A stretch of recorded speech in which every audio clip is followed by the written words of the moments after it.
समझ के बाहर तेरा प्रेम कैसे बखा मैं करूं। तेरी दया का जो पहना हूँ ताज, मैं गाऊं उठा के आवाज। मैं जो कुछ भी आज हूँ तेरे अनुग्रह से हो। तेरी दया का जो पहना हूँ ताज, मैं गाऊं उठा के आवाज। मैं जो कुछ भी आज हूँ तेरे अनुग्रह से हो। ला ला ला ला ला ला, ओ ला ला। तेरा फजल है खुदा, मरने से मैं जा बचा। सदा की वो मौत हटा, तूने दिया जीवन नया। तेरा फजल है खुदा, मरने से मैं जा बचा। सदा की वो मौत हटा, तूने दिया जीवन नया। तेरी दया का जो पहना हूँ ताज, मैं गाऊं उठा के आवाज। मैं जो कुछ भी आज हूँ तेरे अनुग्रह से हूँ। तेरी दया का जो पहना हूँ ताज, मैं गाऊं उठा के आवाज। मैं जो कुछ भी आज हूँ तेरे अनुग्रह से हूँ। ला ला ला हे, ला ला ला ला ला, ओ,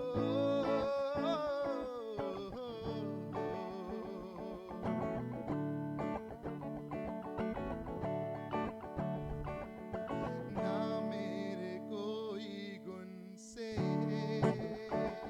ना मेरे अच्छाइयों से, सब कुछ है मुझको मिला तेरे अनुग्रह से। ना मेरे कोई गुण से, ना मेरे अच्छाइयों से, सब कुछ है मुझको मिला तेरे अनुग्रह ही से। तेरी दया का जो पहना हूँ ताज, मैं गाऊं उठा के आवाज। मैं जो कुछ भी आज हूँ तेरे अनुग्रह से हूँ। तेरी दया का जो पहना हूँ ताज, मैं गाऊं उठा के आवाज। मैं जो कुछ भी आज हूँ तेरे अनुग्रह से हूँ। ला ला ला ला, ओ, ला ला ला ला ला ला ला ला, ओ, ला ला ला ला ला ला, ना ना ना ना।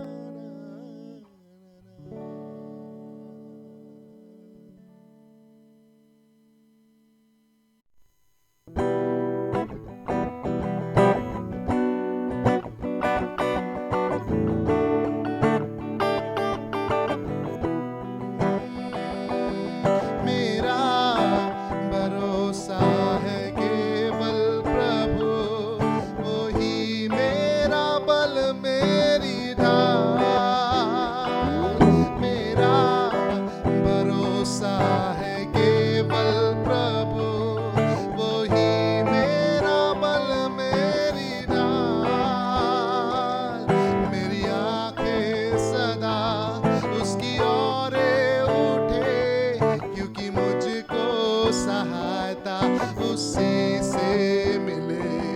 मेरी आंखें सदा उसकी ओर उठे, क्योंकि मुझको सहायता उसी से मिले। मेरा भरोसा है केवल प्रभु, वो ही मेरा बल मेरी ढाल।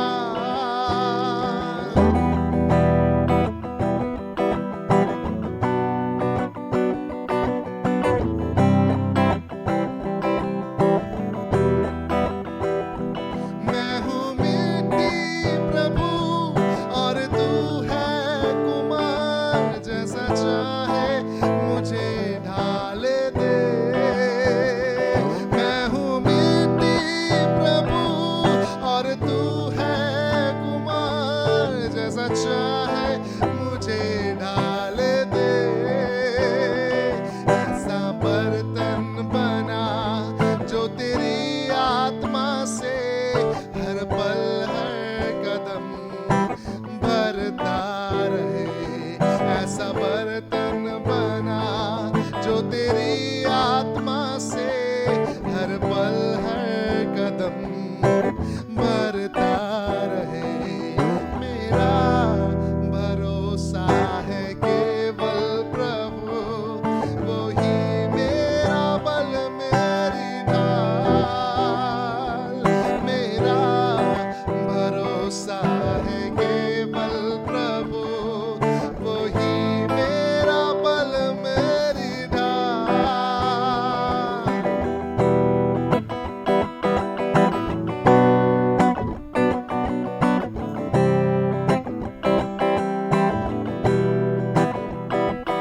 चाहे घोर अंधकार की तराई में चलूं, तो भी हानि से मैं ना डरूं।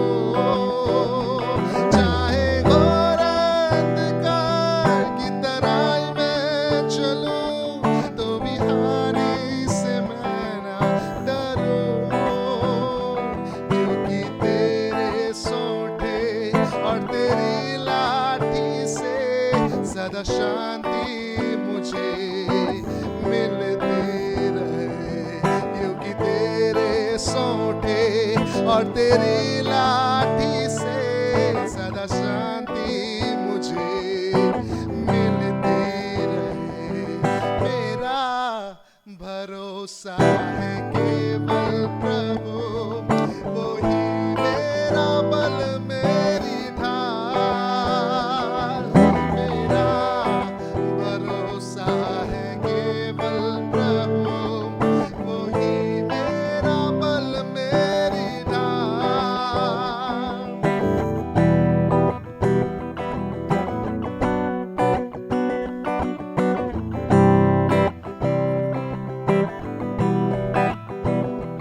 है समर्पित प्रभु मेरा जीवन तुझे, तेरे चरणों में इसको रखूं।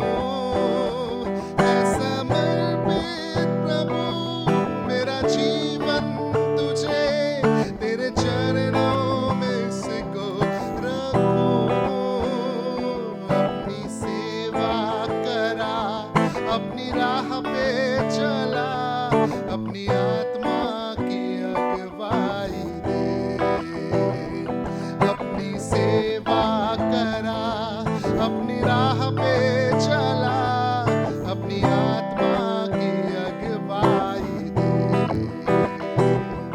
मेरा भरोसा है केवल प्रभु, वो ही मेरा बल मेरी ढाल। मेरा भरोसा है केवल प्रभु, वो ही मेरा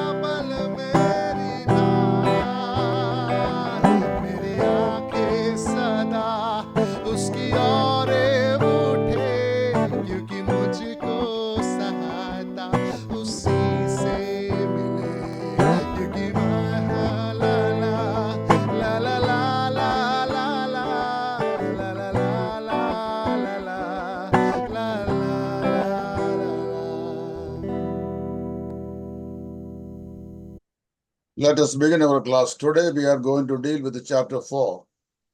आइए हमारे अध्ययन को जारी रखेंगे। हम चौथा अध्याय की ओर जाएंगे, प्रेरितों के काम, अध्याय Chapter 4। 4, chapter 4, 1 to 531 are dealing with one and the same subject. 4 अध्याय के 1 से लेकर 31 तक एक ही विषय पर एक ही विषय को कह रहा है।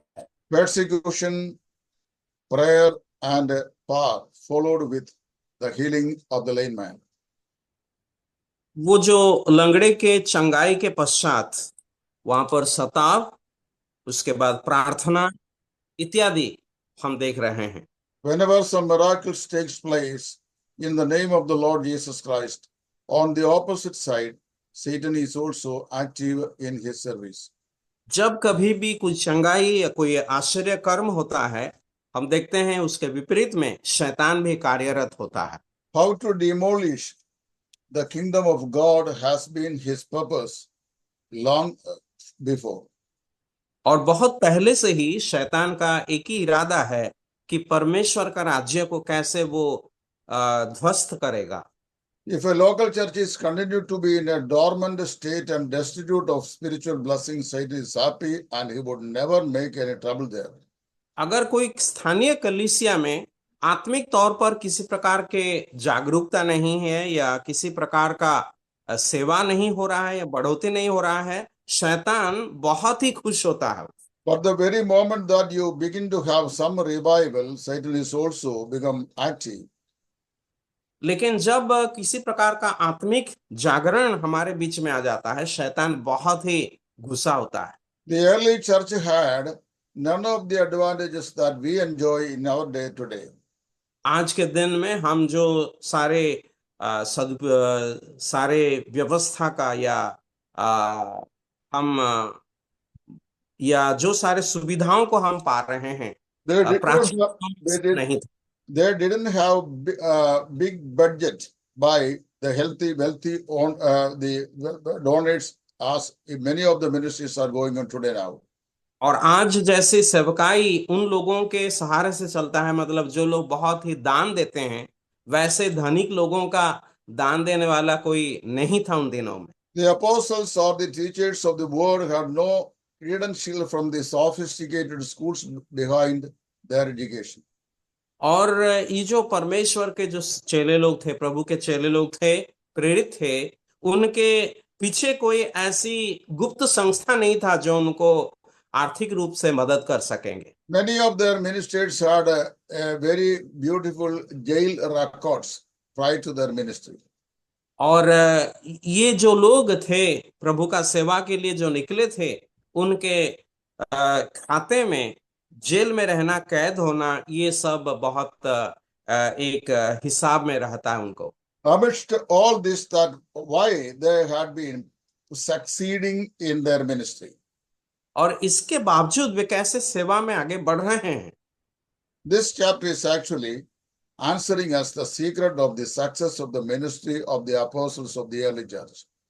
आदिम कलीसिया के प्रेरितों का सेवा का सफलता के पीछे क्या रहस्य है, उसका एक कुंजी हम यहाँ पर देख रहे हैं। The saints in the early church, they knew very well how to pray in order to have the mighty power of God in the ministry.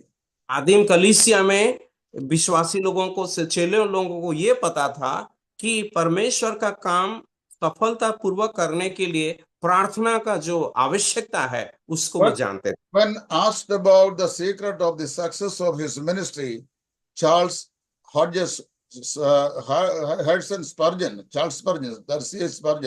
he said, "My people pray for me." और जब Charles स्पर्जन से ये पूछा गया कि आपके सेवकाई का रहस्य क्या है, सेवकाई का सफलता का रहस्य, उन्होंने कहा, प्रभु के लोग मेरे लिए प्रार्थना कर रहे हैं। Saint Augustine once he said that, pray as though everything depend on God and work as though everything depend on you. और एक बार संत अगस्तीन ने ये कहा कि ऐसे प्रार्थना करो जैसे कि सब कुछ परमेश्वर पर भरोसा करता है, और ऐसे काम करो जैसे कि सब कुछ तुम्हारे ऊपर भरोसा करता है। Prayer is not an escape from our responsibility, but our response to God's ability. प्रार्थना का मतलब ये नहीं कि हम हमारे उत्तरदायित्व से दूर भागें, लेकिन प्रार्थना इसीलिए कि परमेश्वर के जो सामर्थ्य है उसको ढूंढने के लिए हम प्रार्थना करते हैं। Through prayer that we depend on the ability of God. और प्रार्थना के द्वारा परमेश्वर के सामर्थ्य पर हम निर्भर करते हैं। Once again, in this chapter, we see the power of the name of Jesus Christ. प्रभु यीशु मसीह का नाम का जो सामर्थ्य है इस अध्याय में एक बार फिर हम देख सकते हैं। In this chapter, we see three groups of people with the name of our Lord Jesus Christ. और यहाँ पर तीन अलग अलग झुंड को हम देख सकते हैं जो प्रभु यीशु मसीह के नाम के साथ जुड़े हुए थे। The first group is the apostles defending for the name of our Savior.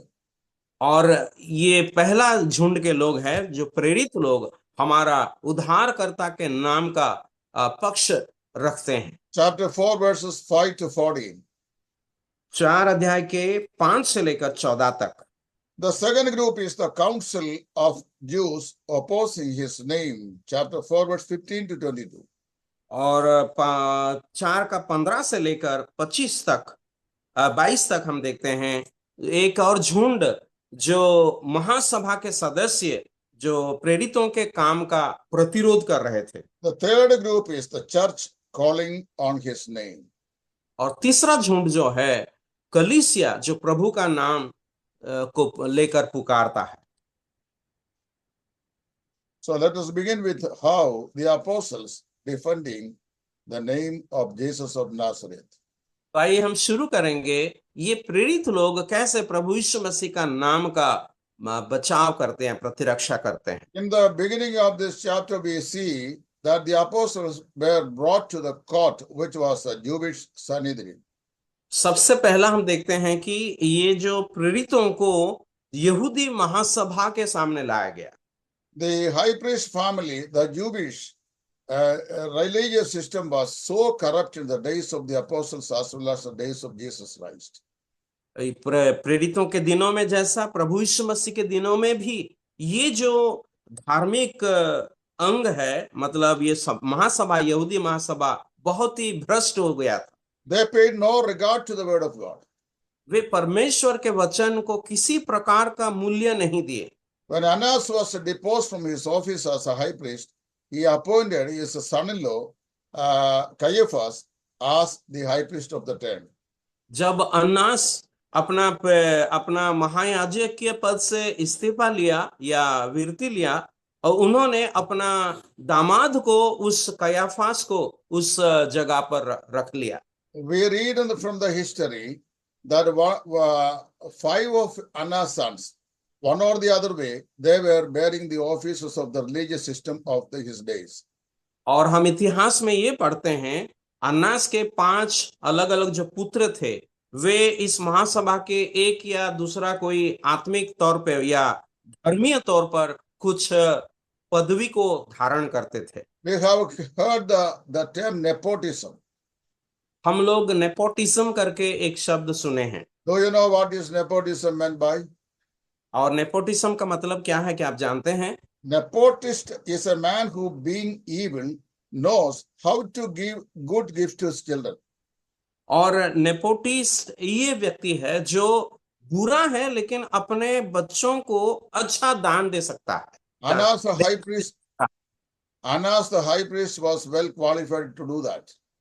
और हन्नास जो महायाजक था वो उस काम करने में बहुत ही आगे था।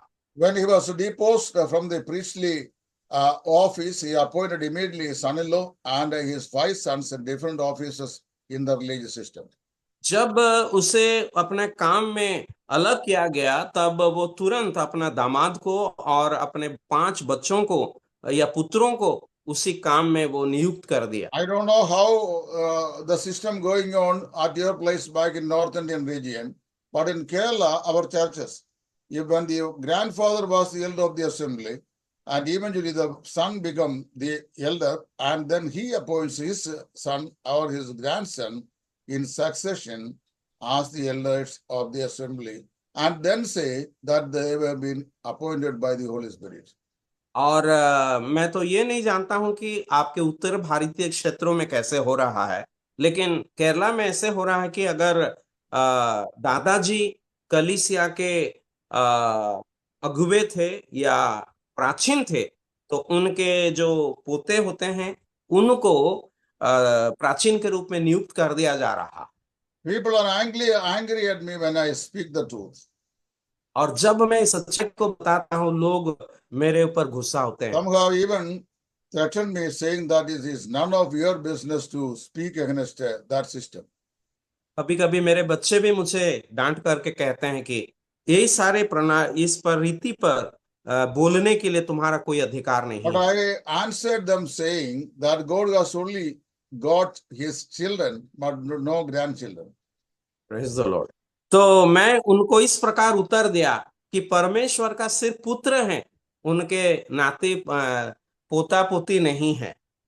So I hope that you'll understand what I meant.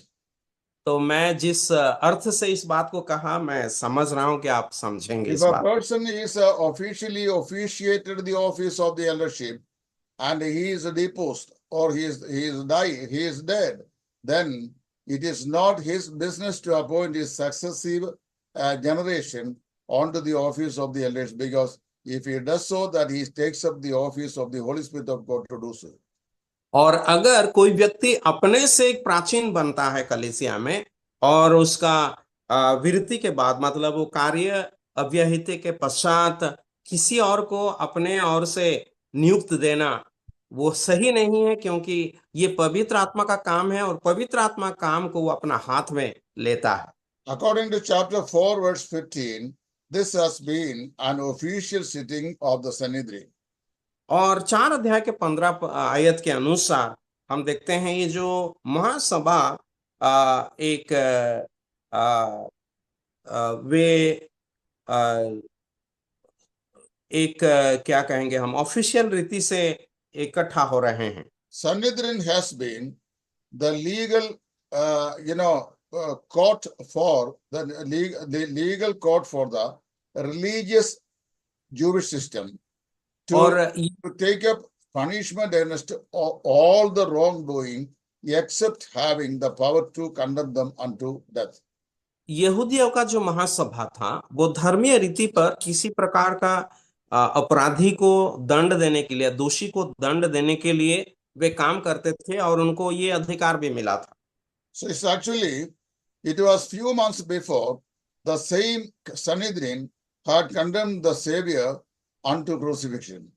यही यहूदी महासभा कुछ महीना पहले प्रभु यीशु मसीह को दंड देने के लिए वो दोषारोप किए थे। Sanhedrin has been entrusted the responsibility to protect the Jewish faith. यहूदी धर्म सभा महासभा को यहूदी विश्वास मत को सुरक्षित रखने के लिए नियुक्त किया गया था। Which means they had to examine every teachers in their land, what they have been teaching. और इसका मतलब ये है कि उनके देश में जो भी शिक्षक लोग हैं, गुरु हैं, जो शिक्षा सिखा दे रहे हैं या उपदेश दे रहे हैं, उनके उपदेश और शिक्षाओं को जांचने का अधिकार उनके पास था। Apostle Peter and John were associating with the Lord Jesus Christ, and therefore they were brought before this court to interrogate them on what authority they have been doing all these things in the land. पतरस और यूहन्ना प्रभु यीशु मसीह के साथ जुड़े हुए लोग थे, इसीलिए इनको इस महासभा के सम्मुख लाया गया और उनको सवाल किया गया कि किस अधिकार ये सब कर रहे थे। Of course, they had the right to investigate the things that were going on in the Palestine and its suburb, but they had no right to arrest and put the innocent people in the prison.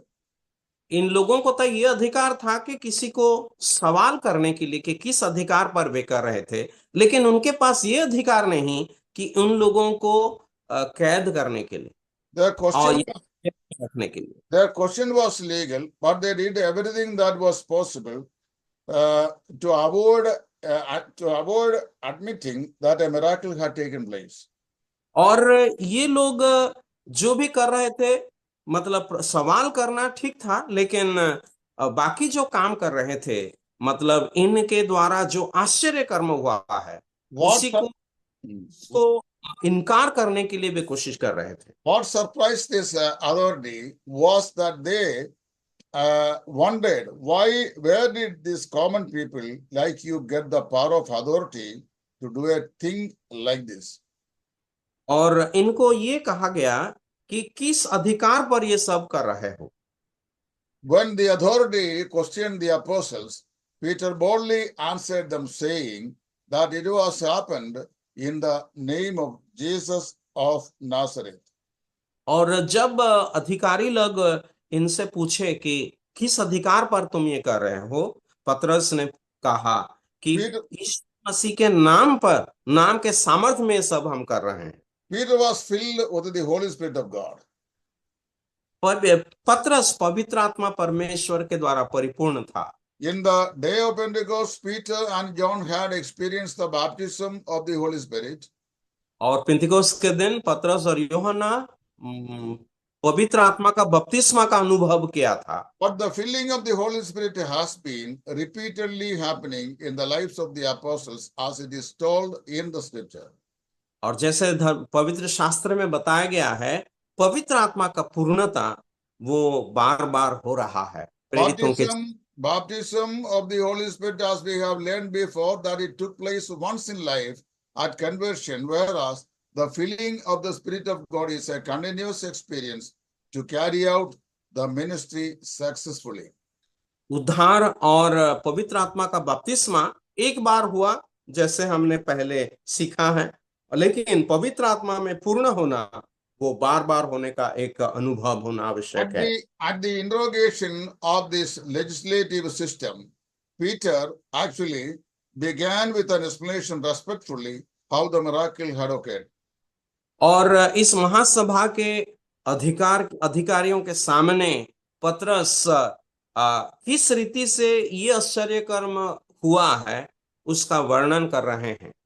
The council thought that when they rejected the Lord Jesus Christ under crucifixion, the story of Jesus of Nazareth, their prophet, was ended up. और ये जो महासभा के लोग सोच रहे थे कि जब यीशु मसीह को क्रूस पर चढ़ाया दिया गया है, प्रभु यीशु मसीह का कहानी खत्म हो गया करके। Now the followers of Jesus of Nazareth are witnessing everywhere that Jesus is alive. लेकिन प्रभु यीशु मसीह के जो अनुयायी लोग थे, वे हर जगह ये प्रचार कर रहे हैं, ये संदेश दे रहे हैं कि यीशु मसीह जीवित है। Now the Spirit of God instructed Apostle Peter as to how to answer this Jewish Sanhedrin. पवित्र आत्मा पतरस को ये सिखाया यहूदी महासभा को किस प्रकार उत्तर दिया जाए। Here the apostle quoted from Psalm number 118, verse number 22, which tells us the stone which the builders have rejected has become the cornerstone of the building. और पतरस भजन संहिता 59 के 22 आयत से वो कोट करके कहते हैं, जो राजमिस्त्रियों ने जिस पत्थर को निकम्मा ठहरा दिया था उसी को परमेश्वर ने कोने का सेरा बनाया। The stones which the builders rejected is speaking about the Son of God who was rejected by the Jewish religious system at his coming. राजमिस्त्रियों ने जिस पत्थर को निकम्मा ठहराया, मतलब ये हमें प्रभु यीशु मसीह के बारे में बता रहा है, जिनको यहूदी महासभा इनकार कर दिया। I think some 2 years ago when I was taking on ecclesiology the classes, I explained to you how the Lord Jesus Christ is pictured in the Holy Scriptures as to a stone and how he was rejected as a promised Messiah.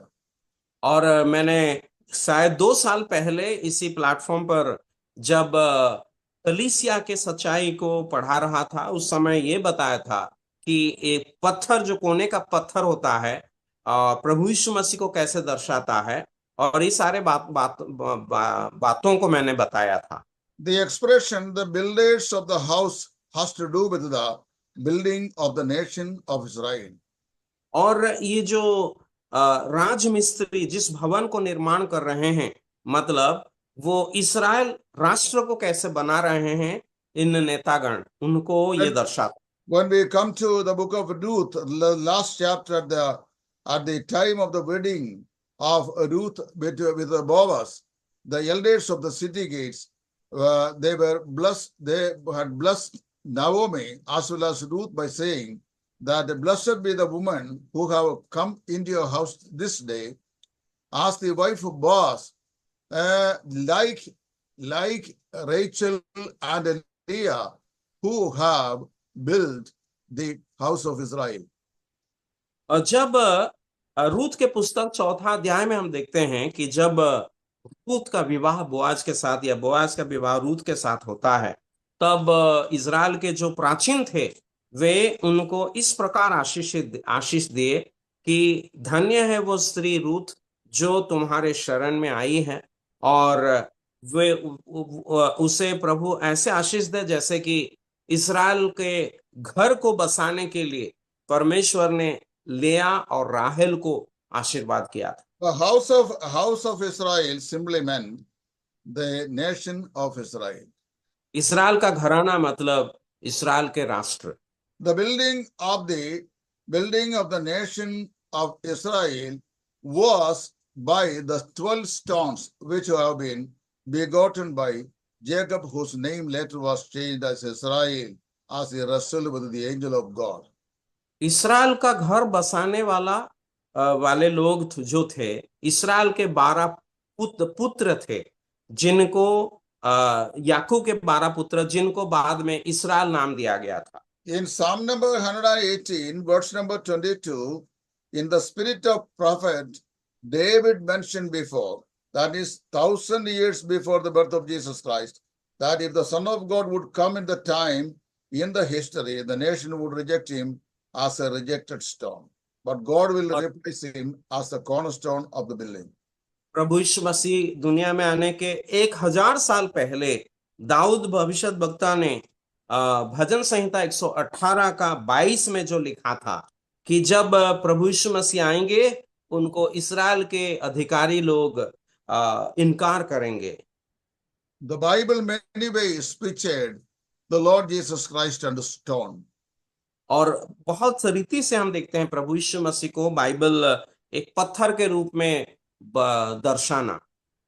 Book of Isaiah, the prophet says that he was an eternal stone, hewn and laid from all eternity to become the foundation stone of the building. और यशाया भविष्यद्वक्ता कहते हैं वो एक सनातन पत्थर या चट्टान है जो अनंत काल से बसाया गया है। It is the same stone that we read about in 1 Corinthians chapter 10, which was beaten for the children of Israel.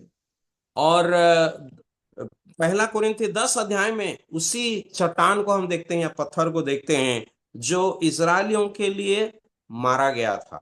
Prophet Daniel speaks about this stone as a stone that is coming down from heaven without touching the hands. Daniel भविष्यद्वक्ता इस पत्थर के बारे में कहते हैं कि वो ऐसा एक पत्थर जो मनुष्य के हाथ छुए बिना वो ऊपर से या स्वर्ग से उतर के आ रहा है। And it is the same stone that is going to disperse the Gentiles as a whole. और ये वही पत्थर जो अन्य जातियों को तितर बितर कर देगा। And all those who would believe in him, whom God will convert as the living stones along with this eternal stone.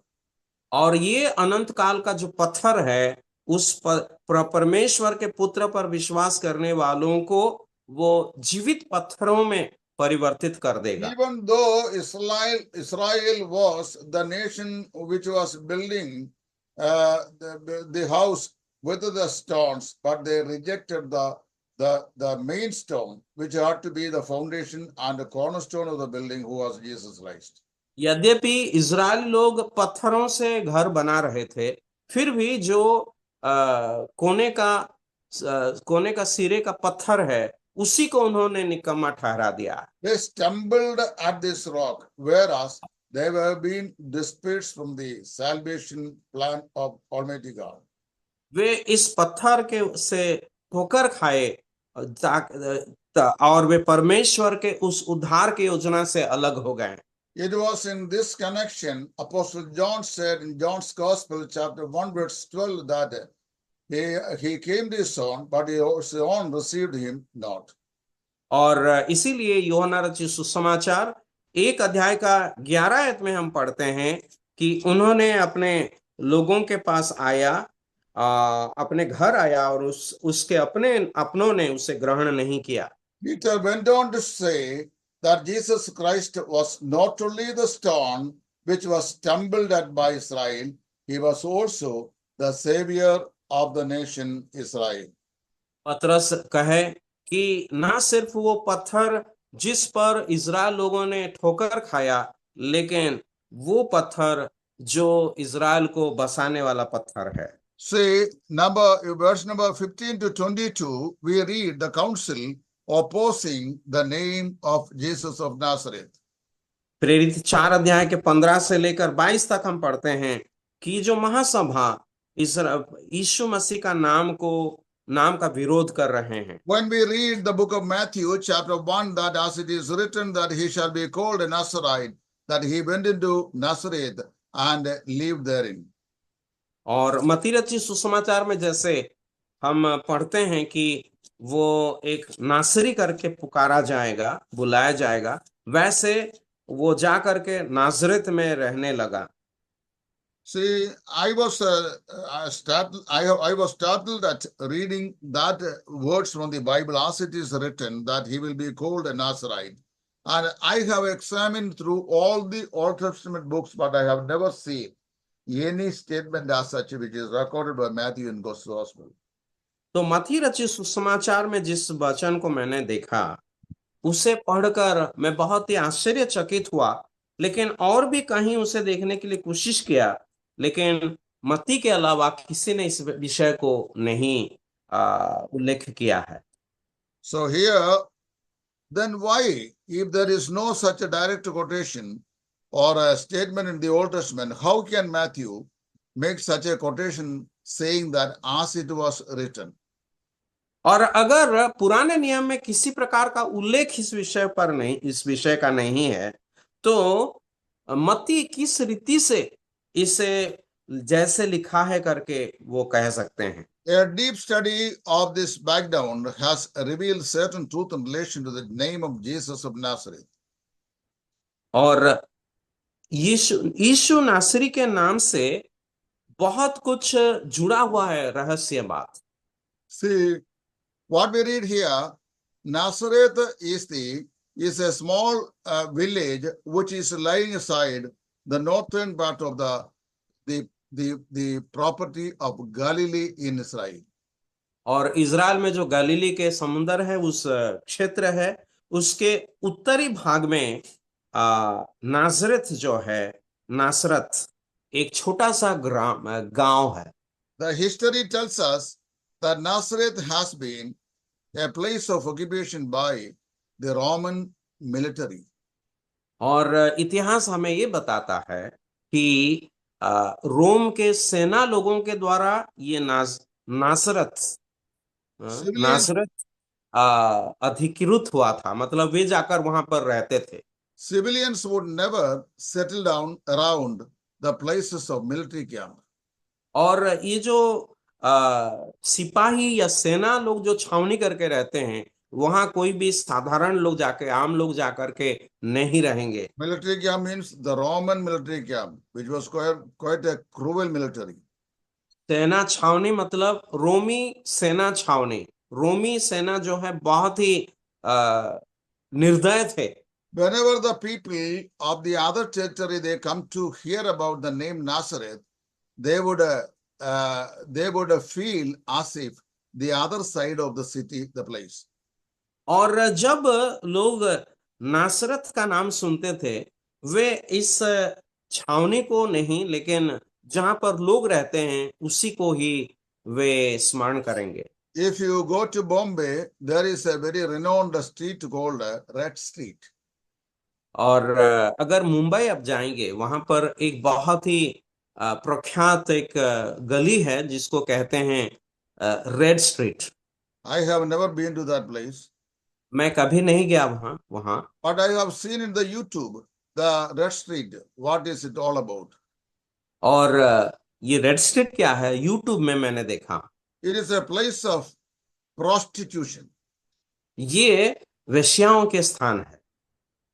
The people who practice such evil things, they visit the street, and usually the people, good people, will never travel by that area. और ये इस जगह में सिर्फ वो लोग जाएंगे जो लोग ये सारे काम को करते गंदे काम, लेकिन अच्छे लोग कभी भी उस जगह में नहीं जाएंगे। The people of the Bible time, they regarded Nazareth as a filthy place where the godly civilians could not settle down.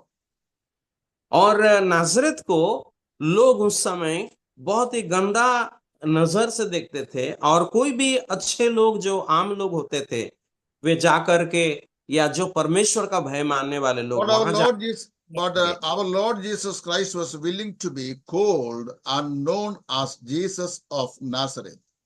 लेकिन हमारा प्रेमी उद्धारकर्ता प्रभु यीशु मसीह वो नासरी यीशु नासरी के नाम में पुकारा जाना वो चाहते थे। Which means Jesus intended himself to identify him with the sinners and tax collectors of the land. अब मतलब प्रभु यीशु मसीह उस समय के पापी चुंगी लेने वालों के साथ अपना नाम को एक करने के लिए वो चाहते थे He identified himself with the sinners. और पापियों के साथ अपना परिचय वो किया। Even the Pharisees and the scribes called him, accused him of saying that he is the friend of the sinners and the tax collectors. और यद्यपि हम देखते हैं कि वो जो शास्त्री और फरीसी लोग प्रभु यीशु मसीह को दोषारोप करके कहने लगे कि ये चुंगी लेने वालों का पापियों का मित्र है। So first of all, what we need to understand is that the name Jesus of Nazareth means that Jesus was a person who identified himself with the sinners of the locality. जब हम यीशु नासरी करके सुनते हैं यहाँ पर हम ये जान सकते हैं कि प्रभु यीशु मसीह वहां के पापियों के साथ अपना परिचय वो दे रहे हैं। And secondly, all the days of the lives of Jesus Christ, he introduced himself, or people called him as Jesus of Nazareth. और दुनिया में जब प्रभु यीशु मसीह रहे लोगों ने यीशु मसीह को यीशु नासरी करके पुकारते थे। The name that Jesus Christ accepted to be made known was the name Jesus of Nazareth. और प्रभु यीशु मसीह जिस नाम में लोगों तक पहुंचने के लिए वो चाहा वो है यीशु नासरी। And even at the time of crucifixion, Pilate asked the people that, what shall I do with this man who is Jesus of Nazareth? और पिलातुस भी जब यीशु मसीह का न्याय कर रहा था उसने लोगों से पूछा मैं इस व्यक्ति के साथ क्या करूं जिसे तुम जो है यीशु नासरी इसके साथ मैं क्या करूं। At his birth he was known as Jesus of Nazareth. और उनका नाम जो जन्म नाम था वो यीशु नासरी। In his early childhood he lived as Jesus of Nazareth. और उनका बालकपन में वो यीशु नासरी के रूप में ही परिचित He रहा। carried out his public ministry by the name Jesus of Nazareth. और जब वो सेवाकाई शुरू किया उस समय भी वो यीशु नासरी का नाम में परिचित था। He was interrogated and was condemned by the name Jesus of Nazareth. और उनको प्रश्न किया गया उनका न्याय किया गया यीशु नासरी का नाम से। And finally he was crucified on the cross by the name Jesus of Nazareth. और आखिरी में क्रूस पर उसे चढ़ाया गया यीशु नासरी का नाम से। If you examine the crucifixion scenario of the Lord Jesus Christ, you will see that two thieves were crucified along with Jesus Christ, one on the left and the other on the right side. अगर आप उस दृश्य को देखेंगे जहां प्रभु यीशु मसीह को क्रूस पर चढ़ाया गया प्रभु One के of, बाएं तरफ और दाएं तरफ दोनों दो डाकुओं को भी वहां पर चढ़ाया गया था but क्रूस पर। upon the cross of Jesus Christ, Pilate placed a writing saying INRI, INRI. Mostly in many of the Roman Catholic churches, or there in front of their church, up in the above that you will see a very higher cross upon which it is written INRI, which many of the Catholics do not know. What does it mean? और आप देखेंगे कि यीशु मसीह के क्रूस पर जो पिलातुस ने लिखवाया था INRI करके, बहुत सारे कैथोलिक गिरजाघरों के ऊपर ये लिखा रहता है उस INRI, लेकिन बहुत लोगों को ये पता नहीं क्या है ये। Do you know what does it mean to be INRI? तो INRI मतलब क्या है, क्या आप जानते हैं? Anybody who is listening me on this platform, do you know that what does it mean? क्या इसका मतलब क्या है, आप जानते हैं? Most of the brethren, they do not know. Even the Roman Catholics who places that INRI upon their cross also, they do not know what does it mean. बहुत सारे विश्वासी लोग नहीं जानते हैं, और जो रोमी लोग रोमन कैथोलिक लोग भी वो अपने क्रूस पर ये सब लिखते हैं INRI, वे This नहीं is जानते क्या this है। is an inscription written by Pilate, the Roman governor, and fixed on the top of the cross of Jesus Christ, saying, Yesu Nazareni Roi Yehudia. That means और Jesus Christ, the King of Jesus Christ, the King of Israel. अ, अ, पिलातुस ने जो लेखा प्रभु यीशु मसीह के क्रूस के ऊपर लिखा था, वो उसका शॉर्ट फॉर्म है जिसका नाम जो जो है यीशुस नाजरीन Yesu रेक्स Nazareni Roi Yehuda. Roi, रोई Roi means योदिया, king. Roi means king. Yehuda means Judea. रोई मतलब राजा और यहूदिया मतलब यहूदिया का। Jesus Christ, the King of Jews. और यीशु अ, Jesus Nazareth. Jesus of Nazareth. यीशु नासरी यहूदियों का राजा। That means a name which is lifted above the cross. और जो नाम क्रूस के ऊपर भी ऊंचा उठाया गया था, It doesn't stop there. और वहां पर वो रुका नहीं। When Jesus was buried, और प्रभु यीशु मसीह का को दफनाया गया, मतलब the gospel tidings tells us, the gospel tidings tell us that he was risen on the third day. सुसमाचार हमें ये बताती है कि वो तीसरा दिन जी उठा। The witness, the angel said that you are seeking Jesus of Nazareth, who was risen among the dead. और वहां पर दूतों ने, स्वर्ग दूतों ने ये बताया, तुम यीशु नासरी को ढूंढ रहे हैं जो आ, जी उठा है। And the word Nazareth is also even attached to the resurrection of Christ. तो प्रभु यीशु मसीह के पुनरुत्थान के साथ भी यीशु नासरी का नाम जुड़ा गया है। And not only that, it is the name still that is higher in heaven that Jesus is holding, Jesus of Nazareth. और उतना ही नहीं, स्वर्ग में भी वो नाम आज है, प्रभु यीशु मसीह उस नाम को धारण करते हैं। In Acts chapter 9, when Apostle Paul, the Saul was proceeding to the city gate at Damascus to persecute the Christians there, that in between, that as he was approaching the city gate, a great light flashed upon him, and he heard a voice speaking to him, Saul, Saul, why art thou persecuting me? He then questioned, Who art thou, O Lord? He said, I am Jesus of Nazareth, whom thou persecutest. और दमिश्क की ओर जब शाऊल, तारसुस के शाऊल जा रहा था, वहां पर हम देखते हैं रास्ते में एक बहुत बड़ा ज्योति चमका, और वहां पर एक सवाल शाऊल ने सुना, हे शाऊल, तू मुझे क्यों सताता है? So तब the वो पूछे, प्रभु तू कौन है? उसने कहा, मैं यीशु हूं जिसे तू सताता है। So the name Jesus of Nazareth is very prominent even in this miracle and even before the Jewish religious court. तो प्रभु यीशु मसीह के पुनरुत्थान में भी हम इस नाम को देखते हैं, और शाऊल को ये नाम प्रभु ने फिर से बताया यीशु नासरी करके। तो यहूदियों के उस महासभा में भी और यहूदियों के बीच में यीशु नासरी का नाम बहुत ही प्रमुख है। Peter defended before the Sanhedrin, saying that this miracle took place not because of us, but this miracle had taken place because of the power of Jesus of Nazareth, who was risen out of the grave.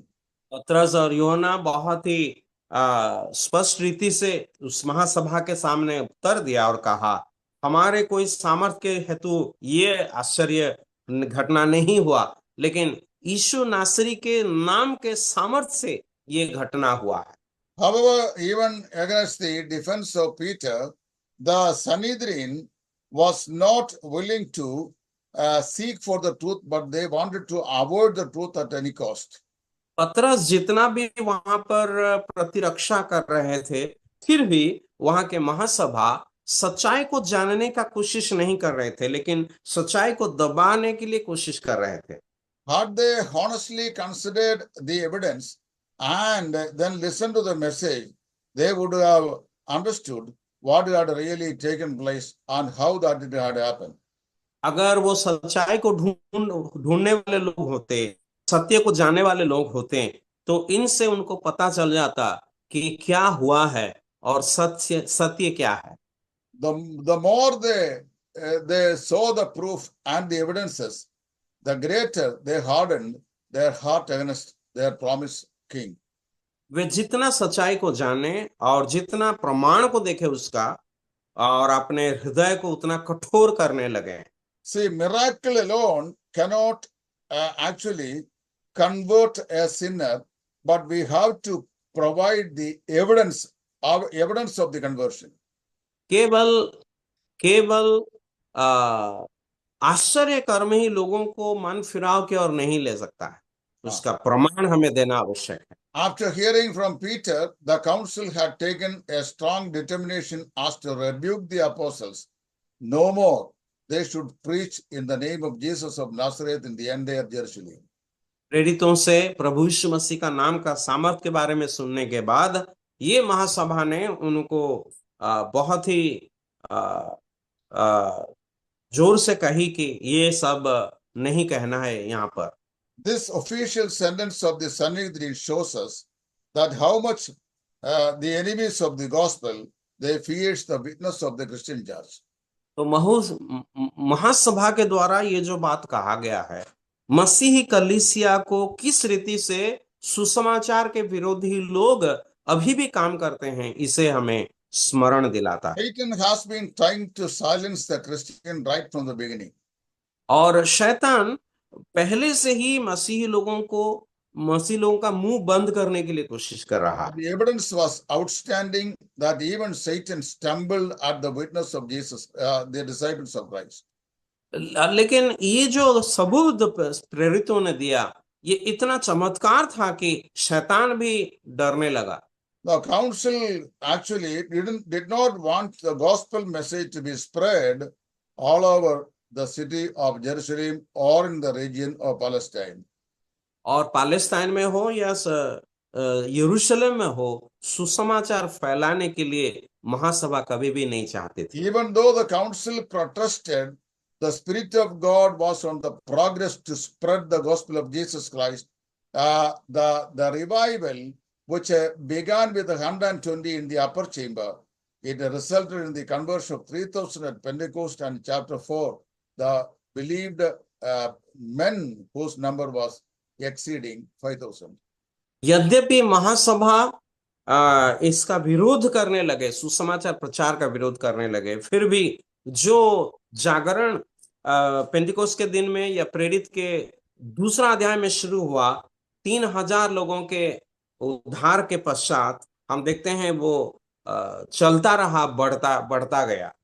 Peter refused to be intimidated by the threats of the Sanhedrin.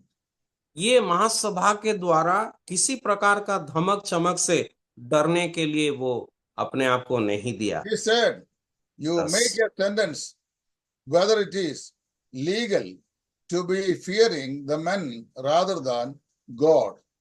पतरस ने इस प्रकार कहा, हम परमेश्वर का भय करे या मनुष्यों का बातों को माने, तुम ही इसका न्याय करो। See, when we are witnessing for the Lord Jesus Christ with the clear evidence, even the man who was sealed standing before the council along with the apostles, how can one deny the truth?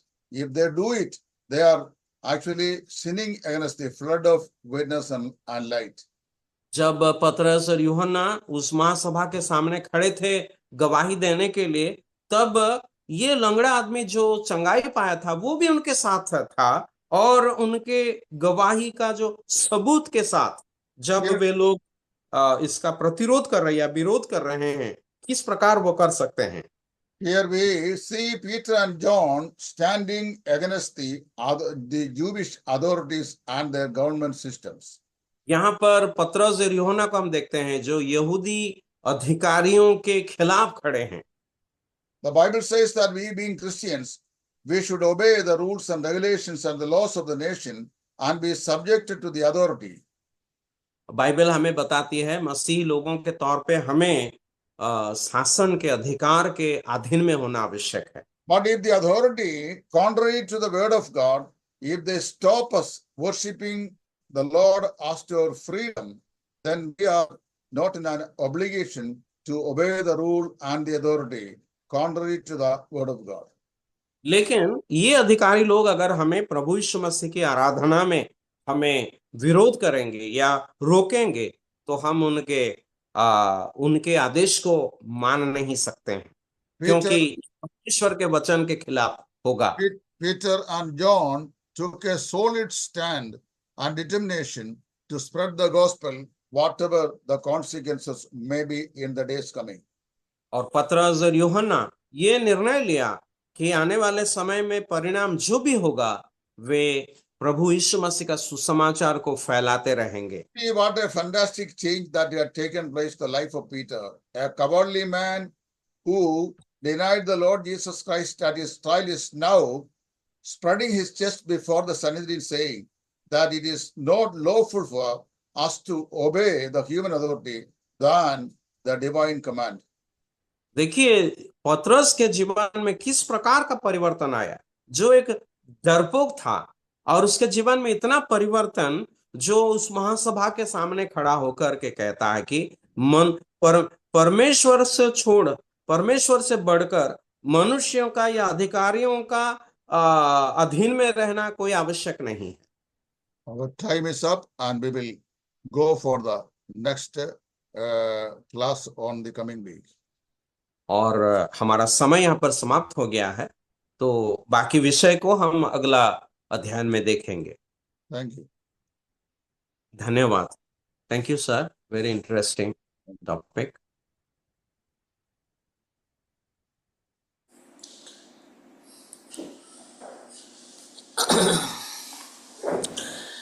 हृदय भरा धन्यवाद करता है और text Jain को और स्वर्णिम को आपको ट्रांसलेशन भी किया है, और हम लोग प्रार्थना करके इस सभा को खत्म करेंगे। भाई गणेश अगस्टिन से अनुरोध है, कृपया प्रार्थना कीजिए। भाई गणेश।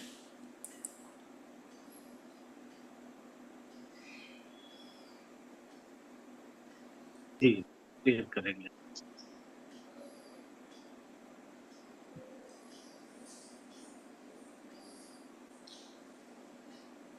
आइए हम लोग प्रार्थना करें। आकाश और पृथ्वी को बनाने वाले प्यारे परमेश्वर पिता, तुझे धन्यवाद और तेरे नाम की महिमा तारीफ बड़ाई प्रशंसा करते हैं प्यारे प्रभु जी। अपने दास और को प्रभु जी जो लगातार इस्तेमाल करते आ रहा है प्रभु, एक बार फिर हम लोग तेरे वचन से लगातार गौर किए प्रभु पिता, तुझे धन्यवाद करते हैं प्यार परमेश्वर, तेरे वचनानुसार अपने आप को ढालने के लिए और तेरे इस वचन की गूढ़ सच्चाई को लगातार समझने के लिए प्यार परमेश्वर हम सभी को जो यहाँ तक मदद करते आ रहा है प्रभु जी दयावंत, और भी हम सभी के मनोदिलों को खोल प्रभु, ताकि इस गूढ़ सच्चाई को समझते हुए तेरे नाम की महिमा गवाही के लिए हम सभी इस्तेमाल हो सके। प्यार परमेश्वर सुधि लीजिएगा, अपने दास को बहुत आयत से इस्तेमाल जहाँ तक किए प्रभु, आगे भी सुधि लीजिए, तेरे नाम की महिमा। सब कुछ तेरे हाथ में देते हैं पिता, यहाँ उपस्थित तमाम प्रियजनों को भी तेरे हाथ में देते हैं। सुधि लीजिएगा और सब बातों में तेरे नाम की महिमा तारीफ होता है। धन्यवाद कहते हैं प्रभु और धन्य कहते हैं प्रभु जो तूने यहाँ तक हम सभी को सुधि लिए, यह व्यवस्था भी व्यवस्थित रीति से होने में मदद किया प्रभु, धन्यवाद करते हैं और ये दुआ प्रार्थना मांगते हैं धन्यवाद के साथ यीशु प्रभु के नाम में, आमीन। आमीन। Amen. धन्यवाद भाई। Thank you so much. हाँ, भाई लोग आपस में कुछ देर बात कर सकता है।